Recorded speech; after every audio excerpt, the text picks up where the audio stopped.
మోకాళ్ల నొప్పులు, gas, gut health వంటి సర్వ రోగాలకు నివారణి అరుణ యోగా ఆముదం. అందరికీ నమస్కారం. Welcome back to IT media. నేను మీ ఝాన్సీ. మన ఆయుర్వేదం ప్రోగ్రాం ద్వారా చాలా మందికి ఆయుర్వేద చిట్కాలు ఏంటి అనేది తెలియజేసే ప్రయత్నం చేస్తున్నాము. ఆ ప్రయత్నంలో భాగంగానే మొలలకి సంబంధించిన వీడియో ఈరోజు చేయబోతున్నాము. అసలు మొలలు అనేవి ఎందుకు వస్తాయి? హర్ష మొలలు అంటుంటారు, పైల్స్ అంటూ ఉంటుంటారు. మోషన్కి వెళ్ళినప్పుడు చాలా పెయిన్గా అనిపించడం, మోషన్ ఫ్రీగా అవ్వకపోవడం, ఒక్కొక్కసారి అయితే చాలా మంటగా అనిపించడం, ఇలాంటివన్నీ ఫేస్ చేస్తూ ఉంటారు. అసలు ఇవి ఎందుకు వస్తాయి? మన ఆయుర్వేదంలో ఎలాంటి చిట్కాలైనా ఉన్నాయా మొలలు తగ్గించుకోవడానికి? ఈ విషయం తెలుసుకుందాం. ప్రస్తుతం అంతా ఉన్నారు ఆయుర్వేద వైద్యంలో అపార అనుభవం ఉన్న చిట్టుబొట్ల మధుసూదన్ శర్మ గారు. నమస్తే సార్. నమస్తే. ఎలా ఉన్నారు సార్? మీరు ఎలా ఉన్నారు? బాగున్నాను సార్. సార్, మొలలు అన్నప్పుడు జనరల్గా అది అందరికీ చెప్పుకోలేరు, దానివల్ల చాలా ఇష్యూస్ ఫేస్ చేస్తూ ఉంటారు. ఇప్పుడు ఏవైతే జలుబు దగ్గు గురించి ఎంత ఓపెన్గా డిస్కస్ చేస్తారో, నాకు మొలలు ఉన్నాయని కానీ అవి డిస్కస్ చేయలేరు. అండ్ ఇవి ఉన్నప్పుడు ఫుడ్ హ్యాబిట్స్ కానీ మన లైఫ్ స్టైల్ కానీ ఏదైనా చేంజ్ చేసుకోవాలా? అసలు ఇవి ఎందుకు వస్తాయి అంటారు? మలబద్ధత అనేది ఎక్కువ మందిలో కారణంగా ఉంటుందమ్మా.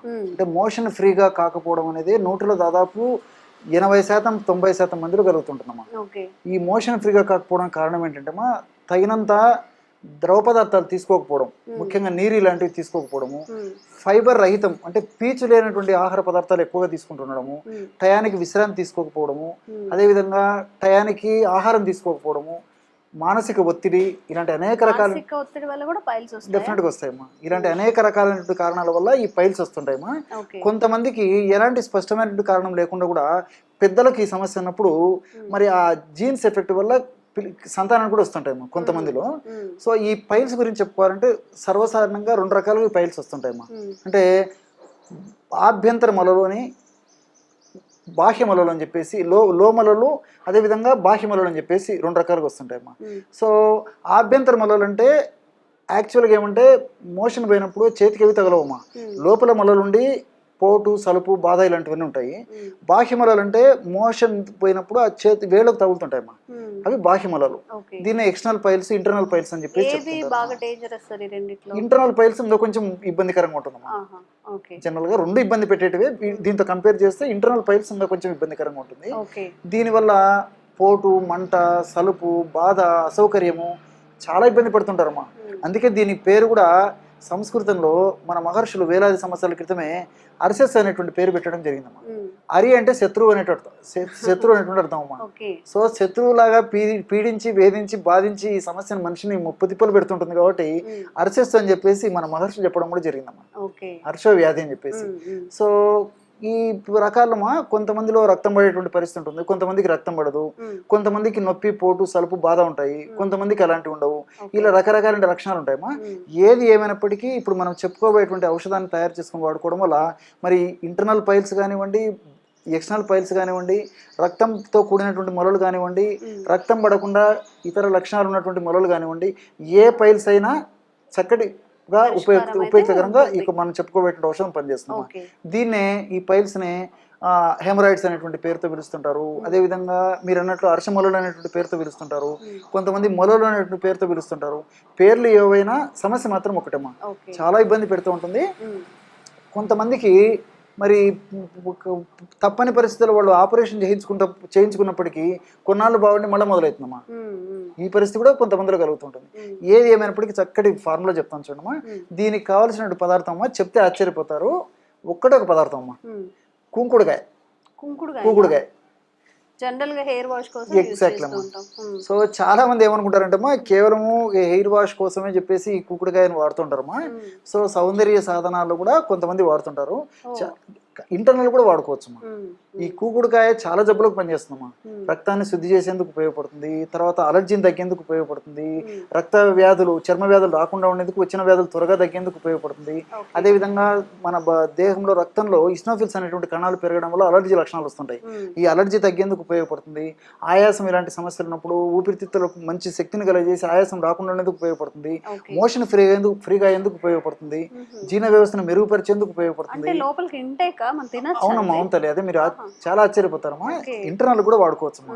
ఎలాగంటే చెప్తాను చూడమ్మా. ఇప్పుడు కూకుడుకాయలు మనం దంచితే లోపల విత్తనం తొలగిస్తే ఇలాంటి పెచ్చులు ఉంటాయమ్మా. లోపల విత్తనాలు తొలగిస్తే ఇలాంటి పెచ్చులు తీసుకోవాలి. సో డోలు గొంతుకెత్తాలి. సో ఇలాంటి పెచ్చులు చూడండి అమ్మా, మీకు కూడా ఐడియా ఉంటుంది. అది ఇక్కడ ఇందులో పెచ్చు ఇక్కడ చూడమ్మా, కుంకుడుకాయ విత్తనాలు తీసేసి పైన పెచ్చు తీసుకోవాలి. సో ఆ విత్తనాలు తీసేయాలమ్మా. సో ఆ పెచ్చులని కాస్త ఒక 10 నిమిషాలు 15 నిమిషాలు కాస్త నీళ్లు పోసేసి నానబెట్టేసేసి మెత్తగా నూరేసేయాలమ్మా. నూరేసేసి మాత్ర పాకం వచ్చిన తర్వాత ఇలాంటి మాత్రలు తయారు చేసుకోవాలి. అంటే వాటిని చుట్టేయాలమ్మా ఈ సైజు, అంటే ఒక శనగింజ ప్రమాణం చుట్టేయాలమ్మా. చాలా ఈజీగా అమ్మా, ఇంత ఒక గంటలో మెడిసిన్ కూడా రెడీ చేసుకోవాలి. ఇలా చుట్టేసి డ్రై చేసేయాలమ్మా, నీళ్ళు అలాగే పెట్టేసేస్తే ఓన్లీ కుంకుడుకాయలేనా సార్? అంతేమ్మా, ఏం లేదమ్మా, జస్ట్ కుంకుడుకాయ. చాలా ఆశ్చర్యపోతారు, అదే చెప్పాను కదమ్మా.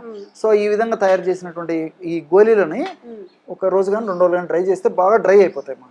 ఒక గాజు సీసాలో నిల్వ ఉంచుకొని రోజు ఉదయం ఆహారం తర్వాత ఒకటి, రాత్రి ఆహారం తర్వాత ఒకటి, అంటే ఆహారం అంటే టిఫిన్ చేసిన తర్వాత టిఫిన్ కానీ భోజనం కానమ్మా తిన్న తర్వాత ఒక 10 నిమిషాలు ఉన్న తర్వాత ఒక గోలి ఒక మాత్రం మింగేసేసి, ఒకవేళ రక్తం పడేటువంటి మొలలు అయితే మజ్జిగతో తీసుకుంటే మంచిదమ్మా.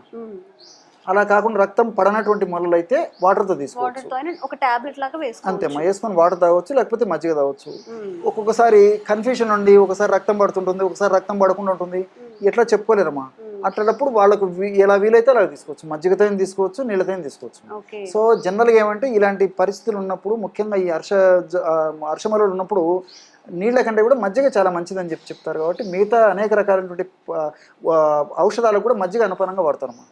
సో కాబట్టి ఏమంటే ఒక మజ్జిగ తీసుకోవడం మంచిది, కానటువంటి వాళ్ళు నీళ్ళు తీసుకోవచ్చు, ఎవరికి ఏది ఎప్పుడు ఎలా వీలైతే అలా తీసుకోవచ్చు. సో ఉదయం ఒక గోలి మింగేసేసి నేను చెప్పినట్లు మజ్జిగ కానీ నీళ్లు కానీ వాడుకోవాలి. అదేవిధంగా రాత్రిపూట కూడా ఆహారం తర్వాత ఒక గోలి మింగేసి మజ్జిగ కానీ నీళ్లు కానీ వాడుకోవాలి, తీసుకోవాలి. ఎన్నాళ్ళలో తగ్గుతుంది సార్? ఎన్ని మంత్స్ యూస్ చేయాలి? ఎగ్జాక్ట్లీ అమ్మా, ఈ శరీర తత్వాన్ని బట్టి, వ్యాధి అవస్థను బట్టి, ఇతర అనుబంధ లక్షణాలను బట్టి ఇవి రిజల్ట్స్ ఆధారపడి ఉంటాయమ్మా. కొంతమందికి ఒక 2 వీక్స్ లో రిజల్ట్ వస్తుందమ్మా, కొంతమందికి దాదాపు 4 వీక్స్ 3 వీక్స్ 4 వీక్స్ కూడా పడుతుంది. దీనికి తోడు కూడా ఉంటే వాళ్ళు పాటించేటువంటి నియమాలు కూడా అవసరమ్మా. నేను చెప్పినట్లు ఫైబర్ ఆహారం బాగా తీసుకోవాలి, అంటే పీచు ఉన్నటువంటి పీచు ఉన్నటువంటి ఆహార పదార్థాలు బాగా తీసుకోవాలి. అంటే dry nuts, dry fruits, vegetables, fruits, seasonal fruits ఇవి బాగా తీసుకోవాలి. నీళ్ళు ఎక్కువ తాగుతుండాలి. అదేవిధంగా రోజు కాస్త వ్యాయామం చేస్తుండాలి, సమయానికి విశ్రాంతి తీసుకుంటుండాలి. ఇలాంటి చిన్న చిన్న జాగ్రత్తలు తీసుకుంటూ ఈ బేకరీ ఫుడ్స్, ఫాస్ట్ ఫుడ్స్, తర్వాత ఐస్ క్రీమ్స్, కూల్ డ్రింక్స్ ఇలాంటివి వాడకుండా ఉండాలి. ఇలాంటి జాగ్రత్తగా ఉంటూ నేను చెప్పినటువంటి పద్ధతిలో ఔషధం వాడుకోవడం వల్ల మరి చాలా స్పీడ్గా కంట్రోల్ అయిపోతుంది ఆ సమస్య.